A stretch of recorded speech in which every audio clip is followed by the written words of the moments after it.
இந்த ஜிஎஸ்டியை பொறுத்த வரைக்கும் ரிட்டர்ன்ஸ் ஃபைல் பண்ணுறது 36 ரிட்டர்ன் ஒரு வருடத்திற்கு ஃபைல் பண்ணணும். ஆடிட்டர்ஸே சொல்கிற விஷயம் இதுதான். நான் அவங்ககிட்ட இருந்து இதை எடுத்துக்கிட்டது தான்.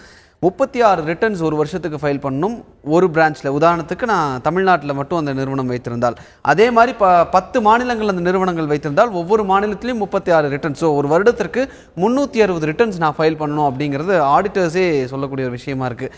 இதில் ஒரு கிளாரிட்டி இருந்தால் பெட்டராக இருக்கும்னு நினைக்கிறேன். நீங்கள் டெய்லி நோட் புக்கில் எழுதிக்கிட்டு இருந்தது போய் அந்த நோட் புக்கில் நீங்கள் எழுதினது சரியான்றதை ஒரு தூரம் போய் கமர்ஷியல் டேக்ஸ் ஆஃபீஸில் கேட்டுக்கிட்டு, இன்னொரு தூரம் எக்ஸைஸ் கமிஷனர்கிட்ட கேட்டுக்கிட்டு இப்படி அலைஞ்சதெல்லாம் போய் நீங்கள் உட்காந்த இடத்துல ஒரு பேஜ் ரிட்டர்ன் ஃபைல் பண்ணுங்கள். அதுவுமே நீங்கள் ஒரு விஷயத்துக்கு 10ஆம் தேதிக்குள்ளே பண்ணிவிடுங்க.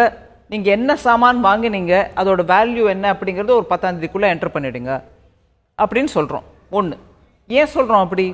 நீங்கள் 10ஆம் தேதிக்குள்ளே நீங்கள் என்டர் பண்ணாதான் ஆட்டோமேட்டிக்காக எல்லா ஜிஎஸ்டிஎன் நம்பரும் எல்லாம் ரெக்கார்டடாக இருக்குன்றதுனால ஆட்டோ பாப்புலேட் பண்ணும் அந்த சிஸ்டம்.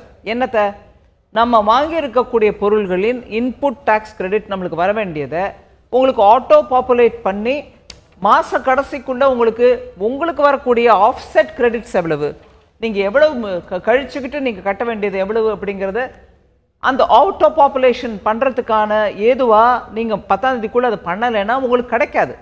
அது இல்லாமல் நீங்கள் உங்களோட பணத்தை நீங்கள் கம்ப்யூட்டர் மூலமாகவே செலுத்தணும், என்னோட வரியை செலுத்தணும்னா கிரெடிட் இல்லாமல் நீங்கள் செலுத்தினீங்கன்னா எது அதிகமாக செலுத்த வேண்டியிருக்கும், அதுக்கப்புறம் ரீஃபண்ட் கேட்க வேண்டியிருக்கும். இந்த வேலையே இல்லாமல் நீங்கள் 10ஆம் தேதிக்குள்ளே பண்ணிவிடுங்க. ஆட்டோ பாப்புலேட் ஆகிடும் உங்களுக்கு வர வேண்டிய சலுகைகள், அதாவது டேக்ஸ் கிரெடிட்ஸ்.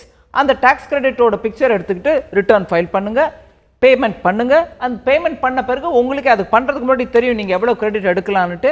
அதுக்கப்புறம் நீங்க பேமெண்ட் பண்ண பிறகு ரிட்டர்ன் வரும், அதையும் ஃபைல் பண்ணிக்கோங்க. சோ இது பேசிக்கலி எல்லாம் நீங்க உட்கார்ந்த இடத்துலயே பண்ணலாம். ரைட். இது பேசிக்கலி இன்புட் டாக்ஸ் கிரெடிட் எடுக்கிறதுக்கு ஈஸியான வர்க் அப்படினா அது டு ஹெல்ப் தி சிஸ்டம். இல்லனா நீங்க வருஷ கடைசில உட்கார்ந்து ஒரேடியா பண்றது டிடிஎஸ். ஒன்னு உங்களுக்கு அப்போ எவ்வளவு கிரெடிட் வரும்ன்றத பாத்துக்கிட்டு ஒருவேளை குறைச்சி இருந்ததுன்னா நீங்க யாரை போய் அப்போ 12 மாசத்துக்கு கேட்கணும். அதனால அப்பப்போ சீக்கிரமா பண்ணிட்டு போயிடலாமேன்றதுதான். சிஸ்டம் டெக்னாலஜி நம்மளுக்கு இருக்குன்றதுனால